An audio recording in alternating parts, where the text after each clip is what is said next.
Welcome to A90 వివరాల్లోకి వెళ్తే ముఖ్యమంత్రి రేవంత్ రెడ్డి ధనవంతుల అంశంపై సంచలన వ్యాఖ్యలు చేశారు. ఆయన స్పష్టంగా మాట్లాడుతూ నాకు ఎవరికైనా పంచిపెట్టడానికి డబ్బులు లేవు, ఎవరి భూములు లాక్కుని ఇచ్చే పరిస్థితి కూడా లేదు. మీరు మీ కష్టంతో మీ ప్రతిభతోనే ముందుకు వెళ్లి ధనవంతులు కావాలని సూచించారు. ధనవంతులను చేయడం ప్రభుత్వ బాధ్యత కాదని, ప్రజలు కష్టపడి చదువుకొని అవకాశాలను సద్వినియోగం చేసుకుంటే ఎవరైనా విజయాలు సాధించవచ్చని సీఎం వ్యాఖ్యానించారు. తెలంగాణ ప్రభుత్వం ప్రజలకు సమాన అవకాశాలు కల్పించే విధానాలకు కట్టుబడి ఉందని తెలిపారు. కష్టపడే యువతకు ప్రభుత్వ ప్రోత్సాహం ఎల్లప్పుడూ ఉంటుందని, ఎవరికి అన్యాయం జరగకుండా న్యాయం చేసే పాలన కొనసాగుతుందని రేవంత్ రెడ్డి స్పష్టం చేశారు. ఈ రోజు నేను ఉన్న వాస్తవం మీ దగ్గర చెప్పదలుచుకున్నా. నా దగ్గర పంచడానికి భూములు లేవు, మిమ్మల్ని ధనవంతులు చేయడానికి ఖజానా ఖాళీగా ఉన్నది. ఖజానా ఒట్టిపోయి ఉన్నది, భూములేమో లేవు, పంపకాలు జరిగిపోయినాయి. ఈరోజు తెలంగాణలో 1,50,00,000 ఎకరాల వ్యవసాయ యోగ్యమైన భూములు ఉంటే 96% చిన్న సన్నకారు రైతులే, అంటే ఎకరము 2 ఎకరాలు 3 ఎకరాలే. ఇప్పుడు అగ్రికల్చర్ సీలింగ్ యాక్ట్ తెచ్చినా నేను గుంజుకోవడానికి గజం కాదు కదా, ఇంచు భూమి కూడా లేదు. అందుకే మా దళితులకు, మా గిరిజనులకు, మా బలైన వర్గాలకు, మా మైనారిటీ సోదరులకు, మా తమ్ముళ్లకు, మా చెల్లెళ్ళకు నా సూచన ఒక్కటే: మీరు ధనవంతులు కావాలి, మీరు గొప్ప వ్యక్తులు కావాలి అని అంటే రాష్ట్ర ప్రభుత్వం పంచడానికి భూములు లేవు, నింపడానికి ఖజానా లేదు. మీకు నేను ఇవ్వగలిగింది విద్య ఒక్కటే, నాణ్యమైన విద్యనే మీ తలరాతలను మారుస్తుంది.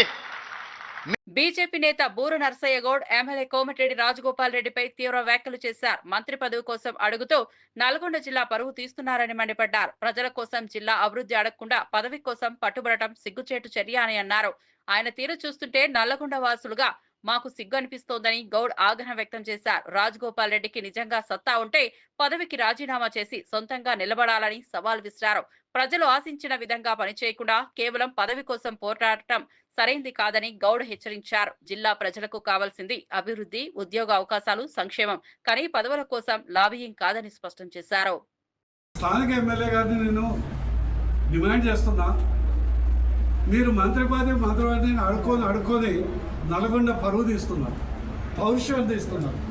నల్గొండ జిల్లా అంటేనే ఉద్యమాల కిల్ల, నల్గొండ జిల్లా అంటే ఉద్యమాల కిల్ల. మీరు ప్రజల కొరకు నకలగండి ప్రాజెక్టు, శివంతగూడెం ప్రాజెక్టు, ఇక్కడ స్థానిక వాటర్ ఏదైతే ప్రాబ్లం ఉందో దానికి సమస్య, గతంలో ఇక్కడ ఉన్నటువంటి ఒక రిజర్వాయర్ కడతామని గత ప్రభుత్వం హామీ ఇచ్చింది, అదైతే దాఖలాలు లేవు. ఇక్కడ డిగ్రీ కాలేజు లేదా ఇక్కడ విద్యా సంస్థలు లేకుండా 100 బెడెడ్ హాస్పిటలు, వాటి గురించి కొట్టారా కానీ ఏదో ఎట్లా ఉందంటే ఊపర్ శర్వాని అందరు పరిశాని అన్నట్లు స్థానిక ఎమ్మెల్యే గారు వారి మంత్రి పదవి కొరకు కాంగ్రెస్ పార్టీ నాయకుల్ని, ముఖ్యమంత్రులను అడుక్కోవటం చూస్తే మాకే బీజేపీ పార్టీ నాయకులుగా, నల్గొండ జిల్లా వాసులుగా సిగ్గేస్తుంది. గౌరవం లేని దగ్గర ఉండకండి, గౌరవం లేని దగ్గర ఉండకండి. దమ్ము ధైర్యం ఉంటే ఆ పదవికి రాజీనామా చేసి సొంతంగా మీరు నిలబడి మీ సత్తా ఏందో చూపెట్టండి. కొడంగల్ నియోజకవర్గానికి చెందిన పలువురు కాంగ్రెస్ కార్యకర్తలు బీఆర్ఎస్ పార్టీలో చేరారు. మాజీ ఎమ్మెల్యే పట్నం నరేందర్ రెడ్డి వారికి పార్టీ కండువా కప్పి ఆహ్వానించారు. ఈ సందర్భంగా మాట్లాడుతూ నరేందర్ రెడ్డి బీఆర్ఎస్ పార్టీ ప్రజలతో కలిసిమెలిసి ఉండే పార్టీ అని, అభివృద్ధి సంక్షేమం లక్ష్యంగా పనిచేస్తోందని తెలిపారు. కాంగ్రెస్ పార్టీలో కష్టపడిన కార్యకర్తలు పట్టింపు లేక విసిగిపోయారని, వారు బీఆర్ఎస్ లో చేరడం ద్వారా సరైన గుర్తింపు పొందుతారని అన్నారు.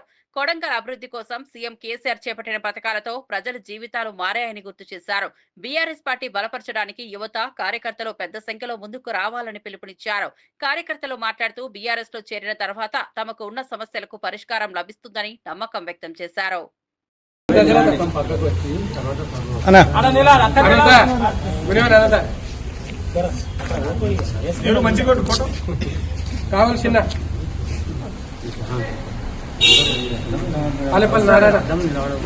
పాలేపల్లి నారాయణ, పిడుగు మల్లేష్, బోయిన్ అశోక్, బోయిన్ అశోక్, పాలేపల్లి హనుమంత్, పిడుగు రమేష్, పిడుగు రమేష్, ఇట్లా సురేష్, ఇట్లా రాజు, బయట మధ్యలో అట్లా నిలాంటి వర్షాన్ని నిలాంటి ఆరిపల్లి చంద్ర బోయిన వెంకట భోగని చంద్ర నరేంద్ర గారి నాయకత్వం తెలంగాణ కేసీఆర్ గారి నాయకత్వం కేసీఆర్ గారి నాయకత్వం నరేంద్ర గారి నాయకత్వం Telangana. TRS MLC Dasoju Shravan CM Revanth రెడ్డిపై తీవ్ర వ్యాఖ్యలు చేశారు. వైస్ ఛాన్సలర్ ను గౌరవించే మర్యాద రేవంత్ కు లేదా అని ప్రశ్నించారు. వాకిటి శ్రీహరిని ఏకవచనంలో సంబోధించడం రాచరిక పోకడలకు నిదర్శనమని విమర్శించారు. హానరబుల్ వైస్ ఛాన్సలర్ అని పలకడానికి అహంకారం అడ్డు అవుతోందా అని ప్రశ్నించారు. సహచర మంత్రులను గౌరవించే భావన కూడా రేవంత్ కు కనిపించడం లేదని ఆగ్రహం వ్యక్తం చేశారు. కుమార్ ను వైస్ ఛాన్సలర్ చేశారని చెప్పే రేవంత్ ఆయనను వ్యాపారంలో పాలేరు పని చేస్తున్నాడా అన్నట్లు తక్కువ చేసి మాట్లాడడం సరైంది కాదని దాసోజు శ్రవణ్ అన్నారు. రాష్ట్ర ముఖ్యమంత్రి పదవిలో ఉన్న వ్యక్తి ఇలాంటి ప్రవర్తన ప్రదర్శించడం బాధాకరమని వ్యాఖ్యానించారు. తెలంగాణలో ప్రజాస్వామ్య విలువలను కాపాడడానికి బాధ్యత వహించాల్సిన ముఖ్యమంత్రి వ్యవహారం ప్రజలను నిరాశపరుస్తోందని దుయ్యబట్టారు. ఛాన్సలర్ అంటే ఒకసారి ఒక వ్యక్తి వైస్ ఛాన్సలర్ అయితే there is a respect for them. వాళ్ళకు స్టేట్ క్యాబినెట్ మంత్రి కంటే కూడా ఎక్కువ గౌరవం ఉంటుంది. ఉపకులపతి హానరబుల్ వైస్ ఛాన్సలర్ అంటారు. మీరు మొత్తం ప్రసంగం వినండి మీరు దయచేసి. అంటే రేవంత్ రెడ్డి గారి ఫ్యూడలిజం ఏంది, రేవంత్ రెడ్డి గారి భూస్వామ్య మనస్తత్వం ఏంది, ఆధిపత్య మనస్తత్వం ఏంది అనేటువంటిది the way he was addressing the vice chancellor. నేను కుమార్ను వైస్ ఛాన్సలర్ చేసిన అంటాడు. కుమార్ ఏమైనా మీ ఊర్లో పాలేరా? Is a scholar, is a great scholar, internationally acclaimed scholar. నేను కుమార్ను నోరు తెరిచి ఒక్కసారన్నా గౌరవనీయ వైస్ ఛాన్సలర్ గారు అనలేదండి. నేను కుమార్ను చేసిన, కుమార్ని ఇది చేసిన, కుమార్ని అది చేసిన. ఇదేం భాష అండి? ఇది ఫ్యూడల్ లాంగ్వేజ్, ఇది భూస్వామ్య లాంగ్వేజ్, ఇది దొరల లాంగ్వేజ్, ఇది this is not a democratic language. ఇది ఆయన గిరిజన బిడ్డ కావచ్చు, but is the vice chancellor. మీ ఊరు పాలేరు కాదు, నీ దగ్గర రైతు కూలీ కాదు, నీ కొడంగల్ వ్యాపార క్షేత్రంలో, వ్యవసాయ క్షేత్రంలో ఆయన అట్లాంటివి. శ్రీహరి ఎడమ బుజ్జు, శ్రీహరి మంత్రి గారు, నీ సహచర మంత్రి, క్యాబినెట్ మంత్రి శ్రీహరి గారు నా సహచర మంత్రి వర్యులు అనడానికి నీ నోరు రావట్లేదు.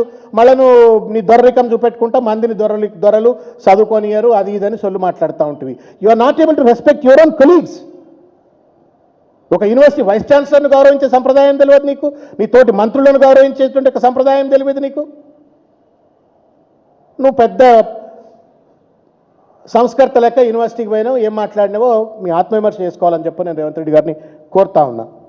ప్రపంచ ఫోటోగ్రఫీ దినోత్సవాన్ని పురస్కరించుకుని విజయవాడ జిల్లా కలెక్టరేట్ లో ఫోటో ప్రదర్శన ఏర్పాటు చేశారు. ఫోటోగ్రాఫర్లు, ఫోటో జర్నలిస్టులు తీసిన ఉత్తమ ఫోటోలతో ఈ ప్రదర్శన ఆకట్టుకుంది. విశ్రాంత ఐఏఎస్ అధికారి డి చక్రపాణితో కలిసి ఎన్టీఆర్ జిల్లా కలెక్టర్ లక్ష్మీషా ప్రదర్శనను సందర్శించారు. ఈ సందర్భంగా వివిధ రకాల కెమెరాలను ప్రదర్శనలో ఉంచగా అధికారులు వాటిని ఆసక్తిగా వీక్షించారు. ఉత్తమ ఫోటోగ్రాఫర్లకు పురస్కారాలు కూడా అందజేశారు. ఈ ఫోటోలు ఆనాటి జ్ఞాపకాలను కళ్ల ముందు సాక్షాత్కరించాయని విశ్రాంత ఐఏఎస్ అధికారి చక్రపాణి అభిప్రాయపడ్డారు. సమాజానికి కదిలించే చిత్రాలను అందించడంలో ఫోటో జర్నలిస్టుల పాత్ర ఎంతో కీలకమని కలెక్టర్ లక్ష్మీషా ప్రశంసించారు. ఈ ప్రదర్శనకు వచ్చిన ప్రజలు కూడా ఆసక్తిగా ఫోటోలను వీక్షించి ఆనందించారు. ఫోటో ప్రదర్శన వాతావరణం కళాత్మకతతో పాటు సామాజిక స్పృహను ప్రతిబింబించిందని వ్యాఖ్యానించారు. ప్రదర్శనకు ఉంచగా వాటిని ఆసక్తిగా పరిశీలించారు. ఉత్తమ ఫోటోగ్రాఫర్లకు పురస్కారాలు అందజేశారు. ఫోటో ప్రదర్శనతో ఆనాటి జ్ఞాపకాలు కళ్ల ముందు సాక్షాత్కరించాయని విశ్రాంత ఐఏఎస్ అధికారి చక్రపాణి అన్నారు. మనసును కదిలించే చిత్రాలు తీయడంలో ఫోటో జర్నలిస్టుల పాత్ర కీలకమైందని ఎన్టీఆర్ జిల్లా కలెక్టర్ లక్ష్మీషా కితాబిచ్చారు. 1986లో when I was Deputy Secretary to N.T. Ramarao, the maximum flood discharge from Godavari was 36 lakh cusecs. 36 lakh cusecs. అదేవిధంగా విజయవాడ నుంచి కూడా కృష్ణా బ్యారేజ్ నుంచి కూడా మ్యాక్సిమం డిశ్చార్జెస్ దాదాపు 10-11 లక్షల దాకా పోయిన సందర్భాలు ఉన్నాయి. అందువల్ల ఇటువంటివన్నిటినీ జ్ఞప్తికి తీసుకొచ్చే ఒక మంచి ప్రక్రియ ఈ ఫోటోగ్రఫీ లేకపోతే వీడియోగ్రఫీ. అయితే మారుతున్న పరిస్థితులకు అనుగుణంగా ఎన్నో ఛాలెంజెస్ వస్తాయి. ఆ ఛాలెంజెస్ అన్నింటినీ కూడా మీరు ఎదుర్కొని దాన్ని అధిగమించి ఇటువంటి చక్కని కార్యక్రమాలు చేసుకోవడం మీ వృత్తి యొక్క నిబద్ధతని, మీ సంస్కారాన్ని సూచిస్తుంది. I would like to compliment all of you so చాలా ఆనందం. మీ ఫోటోగ్రఫీ అంటే మీరు దాని వెనకాల ఎంత పరిశ్రమ ఉంటే, ఎంత పట్టుదల ఉంటే, ఎంత కష్టపడి, ఎంత ఫోకస్తో తీస్తే తప్ప అటువంటి ఒక మంచి మీనింగ్ఫుల్ ఫొటోస్ రావు. ఇప్పుడు చూస్తే అక్కడ ఉన్న ప్రతి ఒక్క ఫోటోలో ఒక సోల్ ఉంది, జీవం ఉంది, దాంట్లో ఒక ఆత్మ ఉంది. ఓకే, మీరు తీసిన ఆ క్యాప్చర్, ఆ మూమెంట్ ఏదైతే ఉంది, ఎందుకంటే ఆ ఫ్లడ్ టైం నేను అక్కడ ఉన్నాను ఫీల్డ్లో, చూస్తున్నాం ఎంత ఆ పరిస్థితి. కానీ ఒక సంవత్సరం, 2 సంవత్సరం, ఒక 10 సంవత్సరాల తర్వాత మర్చిపోతాం. కానీ మీ ఫోటోగ్రఫీ ఉంటుంది కదా, అది భావితరాలని దాన్ని గుర్తు చేస్తుంది. సో ఇటువంటి పరిస్థితి ఉండింది అని ఆ ఫోటోని అదే లైవ్లీనెస్తో, అదే స్పిరిట్తో మీరు క్యాప్చర్ చేస్తారు కదా, that is the real achievement. So దానికి మీకు అందరికీ అభినందనలు తెలియజేస్తున్నాను. కేంద్ర హోంమంత్రి అమిత్ షా విపక్షాలపై తీవ్ర స్థాయిలో విరుచుకుపడ్డారు. ప్రధానమంత్రి లేదా ముఖ్యమంత్రి అయినా జైలు నుంచి పరిపాలన చేయడం ప్రజాస్వామ్యానికి తగదని ప్రశ్నించారు. ప్రతిపక్షాలు ఇప్పటికే జైలుకెళ్లి అక్కడి నుంచే ప్రభుత్వాలను ఏర్పాటు చేయగలమని భావిస్తున్నామని విమర్శించారు. జైలు నుంచే సీఎం, పీఎం అధికార నివాసాలను నడిపితే డీజీపీ, చీఫ్ సెక్రటరీ, కేబినెట్ సెక్రటరీలు కూడా జైల్లో నుంచే ఆదేశాలు తీసుకోవాల్సిన పరిస్థితి వస్తుందని హెచ్చరించారు. దేశంలో అలాంటి పరిస్థితులు అసలు రాకూడదని స్పష్టం చేశారు. 130వ రాజ్యాంగ సవరణ బిల్లులో ప్రధానమంత్రి పదవికి వర్తించేలా నరేంద్ర మోదీ స్వయంగా మార్పులు చేశారని చెప్పారు. ఎన్నికైన ప్రభుత్వం సవరణలు తీసుకురావడంపై అభ్యంతరం చెప్పడం అందరి హక్కే అయినా పార్లమెంట్ లో ప్రవేశపెట్టే దశలోనే అడ్డుకోవడం సరికాదని విపక్షాలను నిలదీశారు. ఈ బిల్లు తప్పకుండా ఆమోదం పొందుతుందని ఆయన ధైర్యంగా పేర్కొన్నారు. कोई मुख्यमंत्री, कोई प्रधानमंत्री या कोई मंत्री जेल में रहकर सरकार चला सकता है क्या? इस देश के लोकतंत्र के लिए शोभा रूप है क्या? कभी भी देश का प्रधानमंत्री जेल में जाए तो जेल से देश का प्रधानमंत्री सरकार चलाए वो ठीक मानती है क्या? देश का मुख्यमंत्री जेल में रहकर सरकार चलाए वो ठीक मानते हैं क्या? क्या इस देश में ऐसी मान्यता है कि जो व्यक्ति पद पर बैठा है इसके अलावा देश चलेगा ही नहीं? भाई आपके दल का बहुमत है, आपके दल का कोई अलग व्यक्ति आकर शासन चलाएगा। जब आपका बेल हो जाए आप जरूर चले जाइए वहां पर। और वो कांग्रेस के समय में प्रावधान हुआ है कि अगर 2 साल से ज्यादा सेशन कोर्ट्स में जेल होती है, 2 साल से ज्यादा समय के लिए कैद का ऑर्डर होता है, तो आपकी सदस्यता अपने आप समाप्त हो जाती है। రాష్ట్రాన్ని నిజమైన స్వచ్ఛాంధ్రగా తీర్చిదిద్దేందుకు ప్రభుత్వం కృషి చేస్తున్నట్లు పట్టణ అభివృద్ధి మంత్రి నారాయణ తెలిపారు. వచ్చే 3 ఏళ్లలో ప్రతి ఇంటికి స్వచ్ఛమైన త్రాగునీరు, గ్రామాలు, పట్టణాల్లో నాణ్యమైన రోడ్లు, డ్రైనేజీ వ్యవస్థ వంటి కనీస మౌలిక సదుపాయాలు కల్పిస్తామని హామీ ఇచ్చారు. తిరుపతి తుడా నగరపాలక సంస్థల అధికారులతో సమావేశం నిర్వహించిన మంత్రి నారాయణ పెండింగ్ లో ఉన్న పనుల పురోగతిపై సమీక్ష చేపట్టారు. తిరుపతిని మెగా సిటీగా మార్చేందుకు ప్రత్యేక ప్రణాళికలు రూపొందిస్తున్నామని తెలిపారు. వచ్చే జూన్ నాటికి తుడా టవర్స్ నిర్మాణాలను పూర్తి చేయాలని అధికారులు గుత్తేదారులను ఆదేశించారు. అలాగే పెండింగ్ లో ఉన్న టీడీఆర్ బాండ్ల సమస్యను త్వరలోనే పరిష్కరిస్తామని చెప్పారు. సెట్టిపల్లి ప్రజలు ఎదుర్కొంటున్న భూ సమస్యలపై కూడా తక్షణ చర్యలు తీసుకుంటామని హామీ ఇచ్చారు. రాష్ట్ర అభివృద్ధి కోసం ప్రభుత్వం సమగ్ర ప్రణాళికతో ముందుకు వెళ్తోందని మంత్రి నారాయణ స్పష్టం చేశారు. 2025 అక్టోబర్ 2వ తేదీకి 85 లక్షల లెగసీ చెత్తని తరలించాలంటే నిన్నటి వరకు 73 లక్షలు తరలించారు అధికారులు. రేపు అక్టోబర్ 2వ తేదీకి 85 లక్షలు పూర్తి చేస్తున్నాం. ఈ రోజు ఈ రాష్ట్రంలో దాదాపు 7,000 టన్నుల చెత్త ప్రతిరోజు వస్తుంది. మెజారిటీ కంట్రీస్ లో వేస్ట్ ఎనర్జీ ప్లాంట్స్ వాడుతున్నారు. వచ్చిన చెత్తను తీసుకుపోయి అక్కడ జనరల్ వేస్ట్ దాంట్లో వేస్తే దాంట్లో బర్న్ అయి ఎలక్ట్రిసిటీ ప్రొడ్యూస్ అవుతుంది. అటువంటి 2014-19లో నేను మంత్రిగా ఉన్నప్పుడు ఈ రాష్ట్రానికి ముఖ్యమంత్రిగా 10 ప్లాంట్లు అనౌన్స్ చేశారు, 10 శాంక్షన్ చేశారు. 10లో మేము ఉన్నప్పుడే గుంటూరు, విశాఖపట్నం అడ్వాన్స్ స్టేజ్ లో ఉంటే అవి 2 కంప్లీట్ అయినాయి. మిగతా 8 గత ప్రభుత్వం వదిలేసింది. మళ్ళా ఈ ప్రభుత్వం రాగానే మరొక 6 టేకప్ చేస్తున్నాం. దానికి కాకినాడ, నెల్లూరు, కడప, అనంతపురం టెండర్లు అయిపోయినాయి 4. మరొక 2, ఒకటి తిరుపతిలోను, మరొకటి విజయవాడ. అవి 2 కూడా త్వరలో టేకప్ అవుతాయి. ఇలా ఈ రాష్ట్రాన్ని నిజమైన స్వచ్ఛాంధ్ర, స్వచ్ఛ భారత్ చేయడానికి ఈరోజు మున్సిపల్ శాఖ చేస్తుంది. జూన్ నెలాఖరాకి తుడా ఆఫీసుని 100% కంప్లీట్ చేయడం జరుగుతుంది. సింగనమల ఎమ్మెల్యే బండారు శ్రావణి మాజీ ఎమ్మెల్యే వైసీపీ ప్రభుత్వంపై తీవ్ర స్థాయిలో విరుచుకుపడ్డారు. అనంతపురం జిల్లా సింగనమలలో సూపర్ హిట్ కార్యక్రమంలో పాల్గొని మహిళలతో కలిసి స్త్రీ శక్తి విజయోత్సవ సభను నిర్వహించారు. అంబేద్కర్ విగ్రహానికి పూలమాలలు వేసి నివాళులు అర్పించిన అనంతరం మహిళలతో బస్సులో ప్రయాణించారు. ఈ సందర్భంగా మాట్లాడిన శ్రావణి గత వైసీపీ ప్రభుత్వం ఇచ్చిన హామీలు పేపర్లకే పరిమితం అయిపోయాయని, ఒక్క హామీ కూడా అమలు కాలేదని ధ్వజమెత్తారు.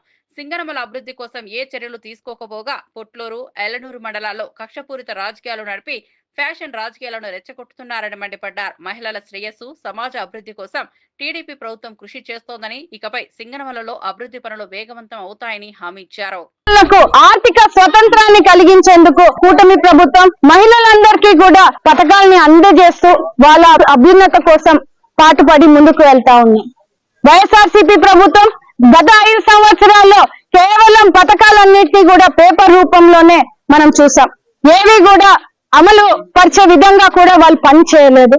కక్షపూరిత రాజకీయాలు చేశారు, వర్గాలు పెట్టారు.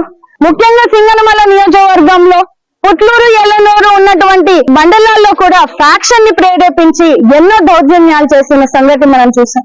కానీ కూటమి ప్రభుత్వం ఈ రోజు రైతన్నలకి నీళ్ళు ఇస్తే ప్రతి కుటుంబం బాగుంటుంది, ప్రతి మండలం బాగుంటుందని ఈ రోజు మనము హెచ్ఎల్సి వాటర్ ద్వారా కూడా 150 రోజులు కూడా రైతులకి నీళ్లు అందించి ఒక పంట పెట్టుకోవడమే కష్టంగా ఉండే ప్రాంతాల్లో ఈ రోజు 2 పంటలు కూడా పెట్టుకొని ఈ రోజు రైతులు కూడా చాలా సుభిక్షంగా సంతోషంగా ఉన్నారు. టీటీడీ పవిత్రతను భ్రష్టు పట్టిస్తున్నారని ఏపీ బ్రాహ్మణ కార్పొరేషన్ చైర్మన్ బుచ్చి రాంప్రసాద్ ఆరోపించారు. మీడియా సమావేశంలో మాట్లాడుతూ టీటీడీని కంకణం కట్టుకుని రక్షించాల్సిన భూమన స్వయంగా దాని పవిత్రతను దెబ్బతీస్తున్నారని తీవ్రంగా విమర్శించారు. శ్రీవారి ఆలయ ప్రతిష్టను కాపాడడంలో నిర్లక్ష్యం ప్రదర్శిస్తున్నారని ఆరోపించారు. భక్తుల విశ్వాసాన్ని దెబ్బతీయడం ఎవరికీ సమంజసం కాదని హెచ్చరించారు. కోట్లాది హిందువుల ఆరాధ్య దైవమైన శ్రీవారిని రాజకీయ ప్రయోజనాల కోసం వాడుకోవడం ఆపాలని డిమాండ్ చేశారు. టీటీడీ నిర్వహణలో పారదర్శకత అవసరమని, స్వామివారి ఆస్తులు, భూముల విషయంలో తీసుకునే నిర్ణయాలు భక్తుల విశ్వాసానికి భంగం కలిగించకూడదని సూచించారు. పవిత్రమైన ఆలయ వ్యవహారాల్లో తప్పిదాలు జరుగుతాయనే భావన కలిగితే భక్తుల్లో అసంతృప్తి పెరుగుతుందని చెప్పారు. భూముల వైఖరి కొనసాగితే భక్తులు పెద్ద ఎత్తున ఆందోళన చేస్తారని హెచ్చరించారు. తెలుసుకోవాలి, ఒకటి, ఇది గత ప్రభుత్వం అంటే జగన్మోహన్ రెడ్డి గారు 2021లో ఓబ్రాయ్ హోటల్కి 25 ఎకరాలు కేటాయించారు. అది ఎక్కడంటే మీరు అలిపిరికి చర్లంపల్లి అనే 2 ఊళ్ళ మధ్యలో, అలిపిరి నుంచి చర్లంపల్లి రోడ్డు వెళ్తూ ఉంటుందండి. రోడ్డుకి పడమర పక్క, దక్షిణం పక్క ఉంటాయి. పడమర పక్క వీళ్ళు కేటాయించారు. ఆ పడమర పక్క ఏమేమి ఉన్నాయంటే ఒక మన జూ ఉంటుంది, తర్వాత ఫారెస్ట్ ల్యాండ్, ఇటు పక్క టీటీడీ ల్యాండ్. అంటే రోడ్డుకి పడమట పక్క, ఇదిగోండి రోడ్డుకి పడమట పక్క మీకు చూపెడుతున్నాం. ఇటు పక్క అంతా టీటీడీ ల్యాండ్ ఉంటుంది, ఫారెస్ట్ ల్యాండ్ ఉంటుంది. ఇక్కడ ఒకటి జూ ఉంటుంది, ఇంకేమీ ఉండవు. అక్కడ ఈ సెంటర్లో 25 ఎకరాలు ఓబ్రాయ్ హోటల్ తాజ్ గ్రూప్కి కేటాయించింది వైసీపీ ప్రభుత్వం. ఆ రోజున టీటీడీలో తీర్మానం చేసి అలాట్మెంట్ కూడా ఇచ్చేసింది 25 ఎకరాలు. దాని మీద ఆ రోజున ఉన్నటువంటి మఠాధిపతులు, పీఠాధిపతులు, అదేవిధంగా Telugu Desam party, BJP party, Janasena ఎంతో ఉద్యమాలు చేశాం. అయినా ఎటువంటి స్పందన లేదు. మీరు అట్లాగే ఉంచారు. మా అదృష్టం అక్కడేమి కన్స్ట్రక్షన్ స్టార్ట్ కాకుండా ఉంటాం. మా హిందూ మతం అదృష్టం. ఇవాళ చంద్రబాబు నాయుడు గారు అధికారంలోకి వచ్చిన తర్వాత, కూటమి ప్రభుత్వం వచ్చిన తర్వాత నిన్న మేం చేసింది ఏంటంటే టీటీడీ వాళ్ళు ఒక తీర్మానం చేశారు. ఆ 25 ఎకరాలు మీకు ఇవ్వడానికి కుదరదు, మీకు ఇవ్వలేము. ఎందుకంటే ఇక్కడ ఏరేవేమీ లేవు, జూ తప్పితే మిగతా అదంతా కూడా టీటీడీ ఫారెస్ట్ ల్యాండే ఉంది, అందుకని మీకు ఇవ్వము అని చెప్పి ఇటు పక్కకు వచ్చేటప్పటికల్లా దక్షిణం పక్కన ఏమేమి ఉన్నాయంటే భారతీయ విద్యాభవన్ ఒకటి ఉంది, ప్రైవేట్ది, వేదిక కాలేజీ ఒకటి ఉంది. అటు తర్వాత అరవిందో హాస్పిటల్, కంటి హాస్పిటల్ ఉంది. అటు పక్కనే టాటా వాళ్ళది క్యాన్సర్ యూనిట్ ఉంది, క్యాన్సర్ హాస్పిటల్ పెద్దది. వీటన్నిటి మధ్యలో 25 ఎకరాలు ఇవ్వం, ఎంతో కొంత భూమి మీకు ఇస్తామని చెప్పి ఒక తీర్మానం చేసింది టీటీడీ. వాటి మధ్యలో అంటే ఇటు పక్కన ఒక్కసారి మీరు చూడండి, పడమటి పక్కన ఎమ్మెల్సీ భూమిరెడ్డి రామ్ గోపాల్ రెడ్డి మెగా డిఎస్సీపై స్పందించారు. ఎన్టీఆర్ భవన్ అమరావతి నుండి మీడియా సమావేశంలో మాట్లాడుతూ మెగా డిఎస్సీ ద్వారా రాష్ట్ర యువత కళ నిజమైందని అన్నారు. ఉపాధ్యాయ ఉద్యోగాల కోసం ఏళ్ల తరబడి ఎదురుచూస్తున్న నిరుద్యోగులకు కూటమి ప్రభుత్వం పెద్ద ఊరట కలిగించిందని తెలిపారు. గత ప్రభుత్వాలు ఖాళీలను నింపడంలో నిర్లక్ష్యం చూపించగా ప్రస్తుత ప్రభుత్వం నిక్షిప్తపాతంగా డిఎస్సీ నోటిఫికేషన్ విడుదల చేసి పారదర్శకతతో ముందుకు వెళ్తోందని అన్నారు. విద్యారంగాన్ని బలపరిచేందుకు, పాఠశాలల్లో నాణ్యమైన బోధన అందించేందుకు ఈ నియామకాలు కీలకమని స్పష్టం చేశారు. రాష్ట్రంలో విద్యార్థుల భవిష్యత్ కోసం తీసుకుంటున్న ఈ నిర్ణయం చారిత్రాత్మకమని వ్యాఖ్యానించారు. ఉపాధ్యాయుల ద్వారా సమాజంలో మార్పు వస్తుందని, యువత శక్తిని వినియోగించడంలో కూటమి ప్రభుత్వం కట్టుబడి ఉందని రామ్ గోపాల్ రెడ్డి తెలిపారు. ఈ నిర్ణయం యువతలో ఉత్సాహాన్ని నింపిందని తెలిపారు. వయసు కూడా పెరిగినందువలన వారందరికీ కూడా సడలించడం జరిగింది. గరిష్ట వయోపరిమితి ఆ రోజు జూలై 1వ తేదీ నాటికి జనరల్గా ఉండే వాళ్ళకైతే 44 ఏళ్ళు, ఎస్సీ ఎస్టీ బీసీ ఈడబ్ల్యూఎస్ అభ్యర్థులకు గరిష్ట వయో పరిమితి 49 ఏళ్ళు, దివ్యాంగ అభ్యర్థులకు 54 ఏళ్ళుగా నిర్ణయించి డిఎస్సి నిర్వహించి అనేక మందికి జీవితాల్లో వెలుగులు నింపిన ఘనత గౌరవ ముఖ్యమంత్రి చంద్రబాబు నాయుడు గారిది, విద్యాశాఖ మంత్రి లోకేష్ బాబు గారిదని చెప్పి సగౌరవంగా చెప్తా ఉన్నా. అంతేకాకుండా జగన్మోహన్ రెడ్డి గారు 4 సంవత్సరాల 9 నెలలు కుంభకర్ణ నిద్రపోయి డిఎస్ ఇస్తున్నా అని చెప్పి అంతకుముందు 23,000 ఉద్యోగాలు ఖాళీ ఉన్నాయని చెప్పి ప్రగల్భాలు పలికిన పెద్ద మనిషి 4 సంవత్సరాల 9 నెలల తర్వాత ఎన్నికలకు 2 నెలల ముందు 5,100 పోస్టులను డిఎస్సి వదలడం జరిగింది. దాన్ని కూడా పూర్తి చేయలేని దద్దమ్మ ఎవరైనా ఉన్నారంటే అప్పటి ముఖ్యమంత్రి జగన్మోహన్ రెడ్డి గారు. అలాగే 14-19 మధ్య 2 మెగా డిఎస్సీలు నిర్వహించి 18,000 ఉపాధ్యాయ పోస్టులను భర్తీ చేసిన ఘనత ఎవరిదైనా ఉన్నదంటే అది ఒక్క చంద్రబాబు నాయుడు గారిదని చెప్పే విషయాన్ని మీకు తెలియజేస్తున్నా. అంతేకాకుండా కూటమి ఏర్పడిన తర్వాత సమగ్ర శిక్షలో దాదాపు 720 నాన్ టీచింగ్ పోస్టులను ఇటీవలనే భర్తీ చేయడం జరిగింది. అంతేకాకుండా గిరిజన ప్రాంతాల్లో 90 మంది ఎస్టీ యువతకు కొత్తగా ఉపాధ్యాయులను కూడా నియమించడం జరిగింది. అంతేకాకుండా 700 కోయభారతి టీచర్ పోస్టులను కూడా భర్తీ చేయడం జరిగింది. గెస్ట్ ఫ్యాకల్టీలుగా జూనియర్ కళాశాలలో పనిచేస్తున్న 700 మంది సిబ్బందికి వారందరికీ కూడా సేవలను పునరుద్ధరించడం జరిగింది. కేవలం 10,000 రూపాయల అరకొర జీతంతో పనిచేస్తున్న వారందరికీ కూడా 27,000 రూపాయల వేతనాన్ని కూడా పెంచి వారందరికీ కూడా ఆర్థికంగా అండగా నిలిచింది ఎన్డీఏ ప్రభుత్వం. అలాగే టీచర్లపై పని ఒత్తిడి తగ్గించాలనే ఒక ఆలోచనతో గతంలో ఏదైతే గత 5 సంవత్సరాలలో వైకాపా ప్రభుత్వంలో అనేక రకాలైన అవమానాలకు ఇబ్బందులు పడ్డ టీచర్ల సమస్యలన్నింటి కూడా పరిష్కరించేదానికి వారి కేవలం పాఠ్యాంశాలపైనే దృష్టి పెట్టే విధంగా చేసేదానికి అనేక రకాలైన చర్యలను తీసుకోవడం జరుగుతూ ఉంది. అంతేకాకుండా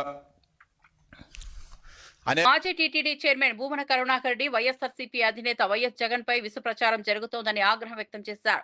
బీఆర్ నాయుడు ఛానల్ తప్పుడు వార్తలు ప్రసారం చేస్తోందని, జగన్ తిరుమల పర్యటన అంటూ ఫేక్ న్యూస్ నడిపించడం సిగ్గుచేటని మండిపడ్డారు. చంద్రబాబు పాలన కంటే వైఎస్ఆర్ జగన్ పాలనలోనే హిందూ ధర్మ పరిరక్షణకు 1000 రెట్లు కృషి జరిగిందని స్పష్టం చేశారు. జగన్ ముఖ్యమంత్రిగా 5 సంవత్సరాలు స్వామివారికి పట్టు వస్త్రాలు సమర్పించారని, శ్రీనివాస దివ్య హోమం కూడా జగన్ పాలనలోనే ప్రారంభమైందని గుర్తు చేశారు. కొన్ని వేల లక్షల మందికి నేత్రదానం చేయటానికి అరబిందో హాస్పిటల్కు ఇవ్వటం జరిగింది.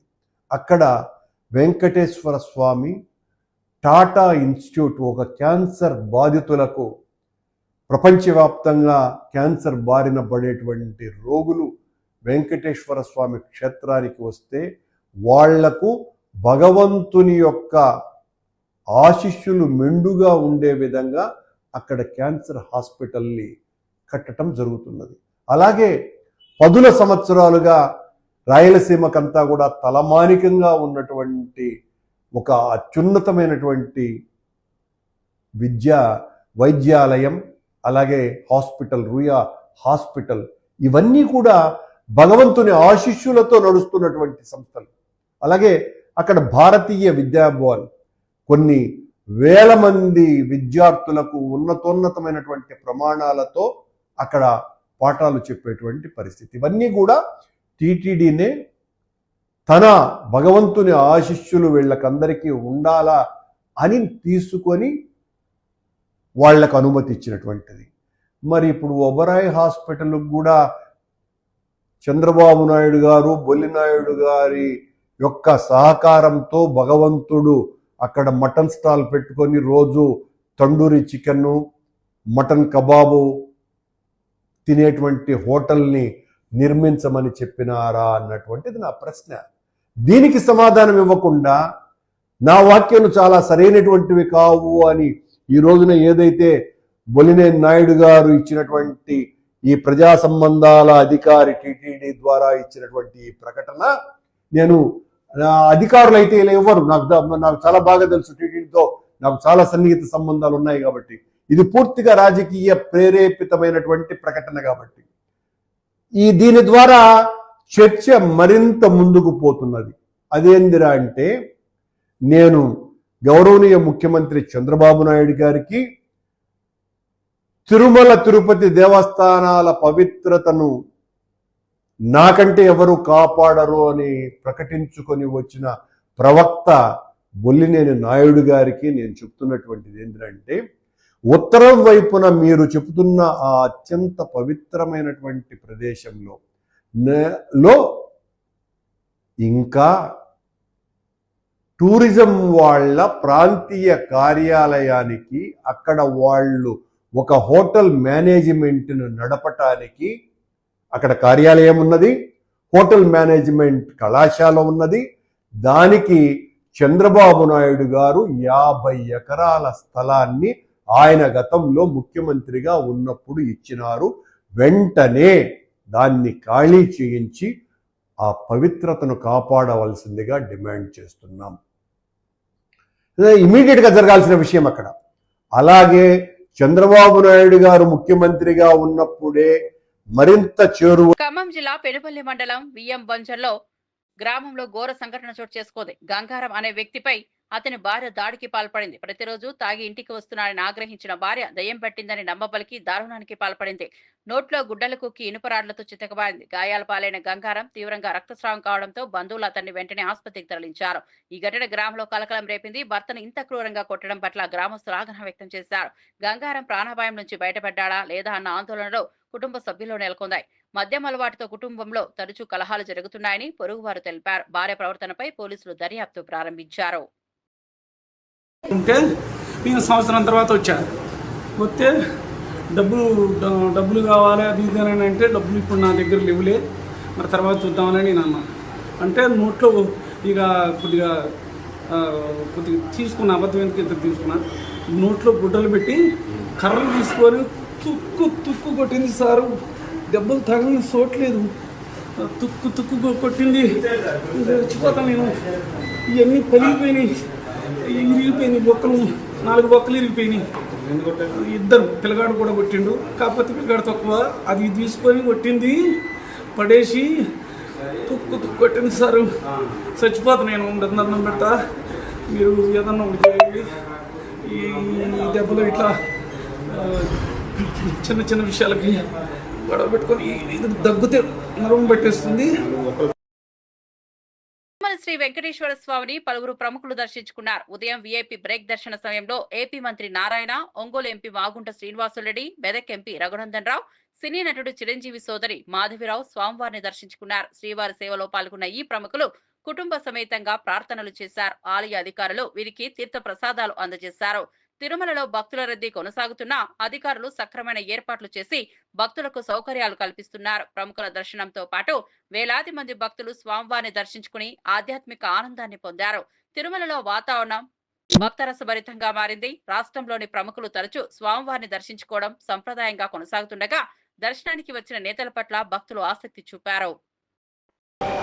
మరిన్ని అప్డేట్స్ కోసం చూస్తూనే ఉండండి A9 TV.